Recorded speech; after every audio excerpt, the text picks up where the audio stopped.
আসসালামু আলাইকুম everyone, this is Masum. Welcome to my channel র মাসুম। আশা করি সবাই ভালো আছেন, আমিও ভালো আছি। আজকে শুক্রবার, জুম্মার নামাজের পরে একটু বের হয়েছি। বের হওয়ার উদ্দেশ্য হচ্ছে আজকে আমরা যাচ্ছি নারায়ণগঞ্জের একটা সুন্দর জায়গায়, যেটা খুবই সুন্দর এবং একটা চমৎকার একটা জায়গা। সেটা হচ্ছে নারায়ণগঞ্জের সাবদিতে আমরা যাব। সার্টেন একটা প্ল্যানে জুমার পরেই প্ল্যানটা হয়েছে যে আমরা আজকে একটু বের হই, এবং যেহেতু শুক্রবারে অনেকেই ফ্রি থাকে কর্মব্যস্ততার মধ্যে, শুক্রবারটাকেই অনেকেই হচ্ছে একটা আশীর্বাদ হিসেবে নেয়, যারা হচ্ছে কর্মজীবী, এবং অনেকেই আছেন যারা হচ্ছে অফিস আদালত শেষ করে শুক্রবার এবং হচ্ছে বৃহস্পতিবার একটু ছুটি থাকে, তো ঘোরাফেরা করে। তো আমাদের গ্রুপের যারা আছে তাদের মধ্যেও বেশ কয়েকজন হচ্ছে চাকরি চাকরিজীবী আছে। শাহাদাত ভাই, সাইদুর ভাই, তারা হচ্ছে চাকরি করে এবং শুক্রবার হচ্ছে তারা একটু ফ্রি থাকে। তাই হচ্ছে আজকেই হঠাৎ করে প্ল্যান করা হলো যে তারা সবাই হচ্ছে নারায়ণগঞ্জের সাবদিতে যাবে। তো অনেক দিন হচ্ছে কোথাও যাওয়া হচ্ছিল না, তা আমিও ভাবলাম যে এই সুযোগটা অবশ্য মিস না করি, কারণ আজকে সারাদিনই মেঘাচ্ছন্ন ছিল। এখন একটু যদিও আকাশটা পরিষ্কার, কিন্তু তারপরেও কখন বৃষ্টি হয় শিউর নাই। তো এখন হচ্ছে আমরা প্রথমে যাচ্ছি মদনপুরে। আমি এখন ২৮০০ টু মদনপুরে এই রুটটাতে আছি। সামনে হচ্ছে আমাদের মাউরাদি পাম্প, সেখান থেকে হচ্ছে একটু ফুয়েল নিয়ে তারপরে হচ্ছে আমরা মদনপুরে যাব। সেখানে হচ্ছে আরও কিছু ভাই ব্রাদার অ্যাড হবে। তো দীর্ঘ অনেক দিন আগে হচ্ছে আপনাদের সঙ্গে একটা ভিডিও শেয়ার করেছিলাম, এবং এটা হচ্ছে তার পরবর্তী একটা ভিডিও। অনেক দিন হচ্ছে ভিডিও শেয়ার করা হয় না, যেহেতু কোথাও যাওয়া হচ্ছিল না, তাই তেমন কোনো ভিডিও মেক করা হয় নাই। তো আশা করি আজকের এই ভিডিওটা আপনাদের কাছে ভালোই লাগবে, কেননা একটা অচেনা জায়গায় আমিও, যদিও নারায়ণগঞ্জের মানুষ, কিন্তু প্রথমবার হচ্ছে বাইক নিয়ে আমি নারায়ণগঞ্জ যাচ্ছি, এবং সাবদিতে আমার এটা প্রথমবার যাওয়া হচ্ছে।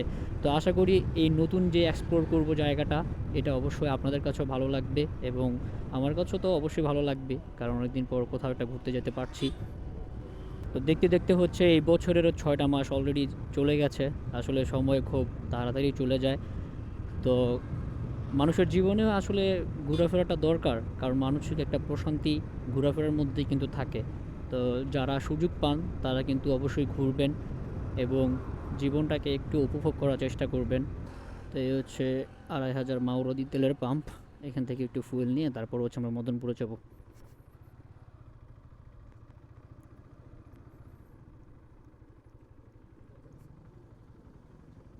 তেল নিয়ে হচ্ছে বের হয়ে গেলাম। সামনে হচ্ছে শাহাদাত ভাই, পিছনে হচ্ছে আমি, আর মদনপুর যাওয়ার পর হচ্ছে আরও বেশ কয়েকজন অ্যাড হবে। তো আশা করি আজকের এই ভিডিওটা আপনাদের কাছেও ভালো লাগবে, কারণ এই প্রথমবার হচ্ছে আমি সাবদি যাচ্ছি এবং নারায়ণগঞ্জের একটা সুন্দর জায়গা এক্সপ্লোর করতে আজকে বের হয়েছি আমরা।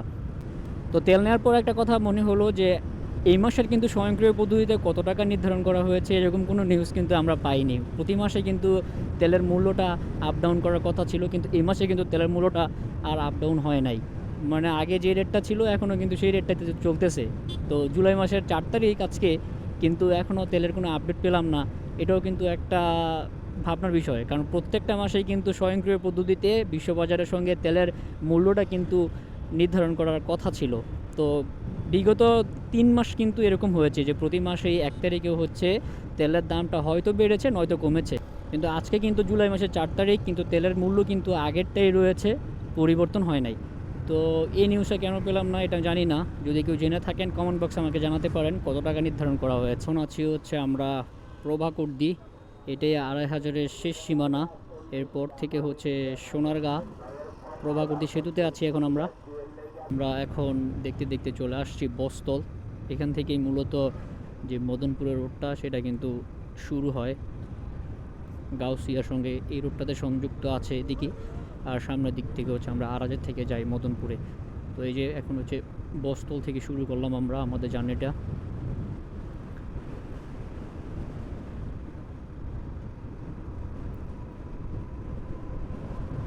আর বস্তল থেকে হচ্ছে জ্যামের কথা বলতে বলতে অলরেডি জ্যাম দেখতে পাচ্ছি আমি, যে প্রচুর জ্যাম আছে রাস্তায়।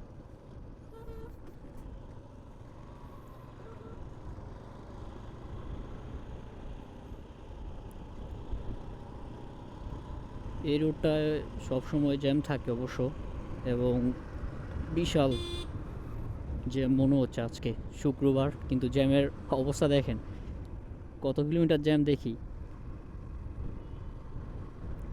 এই রোডে প্রায় সময় জ্যাম থাকে, কারণ এই রোডটা এখনও সংস্কার কাজ চলতেছে। দুই পাশে হচ্ছে রোড বড় করার চলতেছে কাজ।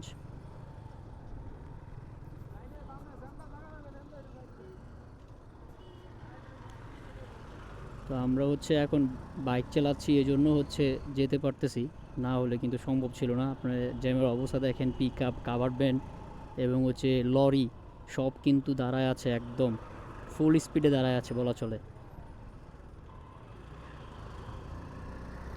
তা আমরা হচ্ছে বাইক নিয়ে আসছি, এই জন্য হচ্ছে কাটায় কোটায় চলে যাচ্ছি। আর এই রোডটাতে জ্যামের কারণ হচ্ছে রোডটা পুরোটাই খানাখন্দ করা, রোডে ভরা। যারা এই রোডটাতে রাইড করবেন একটু সাবধানে রাইড করার চেষ্টা করবেন, কারণ অনেক ভাঙ্গাচোরা এবং ছোট ছোট গর্ত আছে এই রোডটাতে। বাংলাদেশের মধ্যে সবচেয়ে বড় বড় যে প্রবলেমগুলো, এটার মধ্যে অন্যতম হচ্ছে কিন্তু এই জ্যাম। কারণ এই জ্যামের জন্য যে কত কর্মঘণ্টা মানুষের নষ্ট হচ্ছে তার কোনো শিউর নাই। আমরা হচ্ছে এই যে এখন হচ্ছে রাস্তা হয় নাই যেখান দিয়ে, সেখান দিয়ে যাচ্ছি।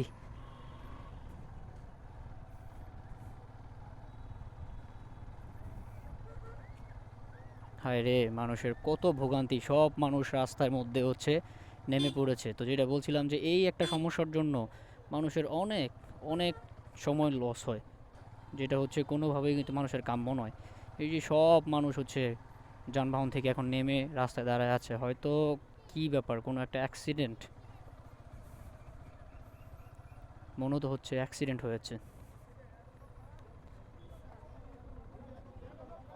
অলরেডি হচ্ছে আমরা 2 কিলোমিটারের বেশি রাস্তা হচ্ছে জ্যাম ক্রস করে আসলাম।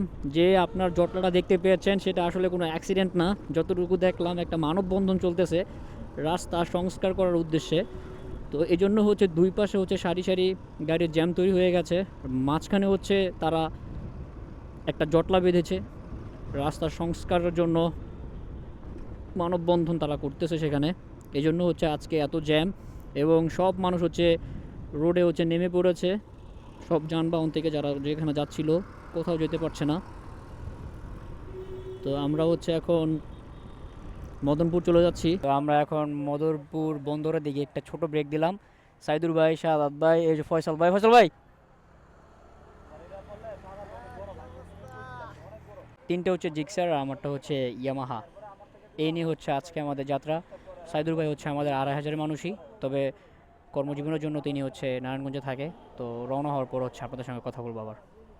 একটা ব্রেক দেওয়ার পর আমরা এখন হচ্ছে বন্দরের যে রোডটা সেটা দিয়ে কিন্তু চলে যাচ্ছি সাবদির দিকে, এবং এটাই হচ্ছে বাইক নিয়ে এই রোডে আমার প্রথমবার আসা। আশা করি খুব রিল্যাক্সে যাব এবং কোনো ধরনের প্রতিকূলতা ছাড়াই আমরা সাবদি যেই জার্নিটা নিয়ে আসছিলাম সেটা করতে পারবো। কারণ আকাশটা আবার এখন খুবই মেঘাচ্ছন্ন, উপরে দেখতে পাচ্ছেন আকাশের অবস্থা খুবই খারাপ, যে কোনো মুহূর্তে হয়তো বা বৃষ্টি চলে আসতে পারে, এবং বৃষ্টি আসলে হচ্ছে আমরা সবাই একদম ভিজবো কনফার্ম। এখন বন্দরে যে রোডটা সেটাতে আছি, আমার এসডি কার্ড ফুল হয়ে গেছিলো, যার জন্য একটু বিরতি নিয়ে এসডি কার্ড থেকে কিছু ভিডিও রিমুভ করে তারপর হচ্ছে আবারও জার্নিটা স্টার্ট করলাম।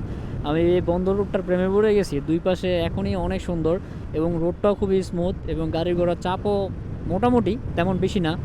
তো আমার কাছে ভালোই লাগতেছে রাইড করে এই রোডটাতে। আমরা হচ্ছে বন্দর থেকে এখন হচ্ছে বামে যে রোডটা গেছে সেটা দিয়ে যাচ্ছি সাবদিতে।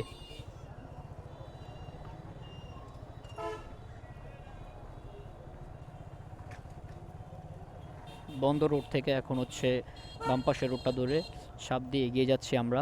আজকে চাইবো যে খুব করে চাইবো যেন আবহাওয়াটা এরকমই থাকে, বৃষ্টি আসলে আমাদের এই পুরো যাত্রাটাই আসলে একদম ভিজে যাবে। তো ফাইনালি আমরা হচ্ছে সাবদি চলে আসলাম। এই যে সাবদির ভয়াবহতা রূপ, ভয়াবহ সৌন্দর্য আমরা উপলব্ধি করতে পারছি, যেহেতু আজকে ফ্রাইডে এবং সরকারি ছুটির দিন। প্রচুর মানুষের ভিড় কিন্তু আজকে এখানে এই রোডটাতে দেখতে পাওয়া যাচ্ছে, সাবদির এই রোডটাতে। আপনারা অলরেডি ক্যামেরা দেখতে পাচ্ছেন কত মানুষ এখানে আজকে ভিড় করেছে। তো আমরাও আসলে এই রোডটাতেই আসলাম এবং সাবদের এই সৌন্দর্য উপভোগ করার জন্য। তো আপনাদেরকে দেখাবো সাবদিতে এখন মোটামুটি পানি ছাড়া মনে হয় না আর কিছু আছে। সাবদির এক এক সময় এক একটা রূপ। তো এখন হচ্ছে যেহেতু বর্ষাকাল, তাই এখন বর্ষা মৌসুমের সৌন্দর্য দেখতে পারবে মানুষ।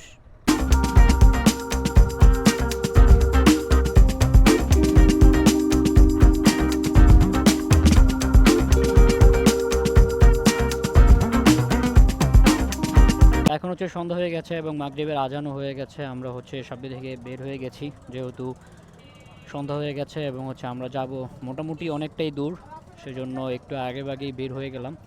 আর এখানে আসার পর যেটা দেখলাম যে বর্ষাকালে এটার যে রূপ সেটা হচ্ছে আপনারা এখন ক্যামেরা কতটুকু দেখতে পাচ্ছেন জানি না, এখানে হচ্ছে রাস্তা দুই পাশে হচ্ছে আপনার কিছু বেঞ্চের মতো বসানো আছে, যেখানে হচ্ছে মানুষ বসে হচ্ছে ফুচকা চটপটি এসব খেতে পারে এবং ছবি তোলা, এবং এর সঙ্গে হচ্ছে আপনার